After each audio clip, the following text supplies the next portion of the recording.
So take the number of points out for a second. I wanted to ask you about the Game 5 in the Milwaukee series last year, not even Game 7. Yeah. Because that was pretty close to God mode in the playoffs. Yeah. Where they knew what was coming every time down. It didn't really matter. Is that a point where it's like you're in the playoffs and the flip switch, just the switch flips and you're just like, fuck it, I'm going to do what I need to do? Well, in that game, I felt like their whole plan was like, well, KD can't beat us by himself. So yeah.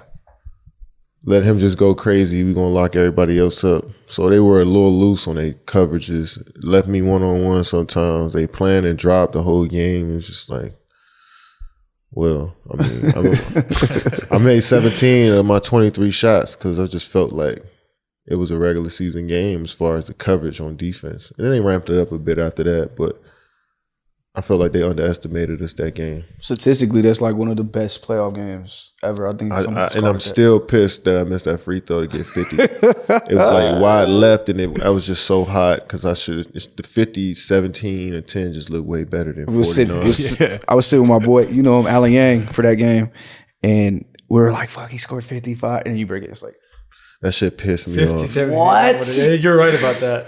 And that game was huge for me because when you have an Achilles injury, like I had somewhat of a doubt, like of my abilities, my physical abilities.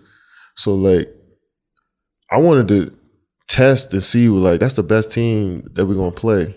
And playing 48 minutes is like, that's the ultimate test to see what my body is. So for me to get through that game in the way I did it, it was just like a huge milestone for me. You know what I'm saying? Was there at any point in that game where you're just like, oh, I gotta get a blow? That's because I was just so in it. Yeah, I was just so in that game 7 though. That game 7, I was gassed. That extra 5 minutes. It was came to a a point where I didn't know where I was one time. Like I was running back down court and I was just such in a daze. Like I just felt like it's like, hold on, what the fuck? And I never felt that in a game before, and I was just like, hold on, I may need a break. You know what I mean? He called a timeout right after that. Did you think the 3 win? Did you think your foot was in the line? Yeah, I knew it was. It's weird that you can feel that type of stuff, the clock running down or like your foot on the line. Like it just felt like, yeah. As soon as I stepped on it, I'm like, damn, I knew that. It's like a shooter thing. You can feel the line. It's like court awareness. Yeah, because we were having a discussion earlier about the Brady Manic elbow against Baylor, and we were talking about when you get to a certain level of basketball, you know, instinctively where everybody is on the court, and you know where you like. There were times where I'd run it for like a transition corner 3, and I knew that I had stepped out of bounds before the ref even blew his whistle. Yeah. You just know, like, just being on the court for so long, you know every angle, you just know every crack and crevice of you just know it. It was blatantly obvious by Game 7 that Milwaukee's plan was basically, you know, we're like, KD can't beat us, and he fucking nearly did. Let him die out there. Just let him die out there, man. He can't beat us alone. He nearly did. It was also funny. I mean, we've had Drew on a couple of times since that series, and this is a guy we've talked about with you. We talked about with a million people on the show. Arguably, you know, one of the best defensive players in the league.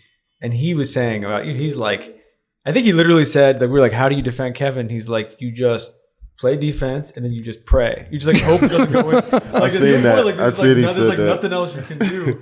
And so it's like against guys like that of all people, it's not like these are guys who don't know how to play defense. I mean, they definitely. I mean, Drew Holiday is tough to score on, though. You know what I'm saying? He definitely makes every attempt tough.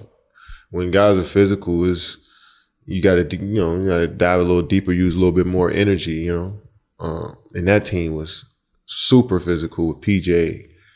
You switch off with Giannis and you switch off with Drew. So anywhere you went, you was going against somebody that was going to either body me up, ride me as I'm going to the rim. So I had to be on point.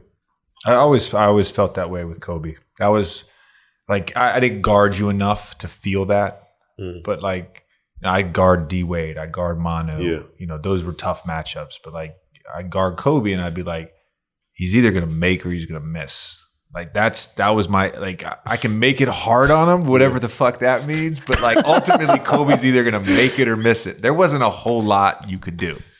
Yeah, Kobe had I want to say 2008 to like 2013, it was no defense for him, but to like help. before he tore his Achilles. Yeah. It's like extra help and or just full out double.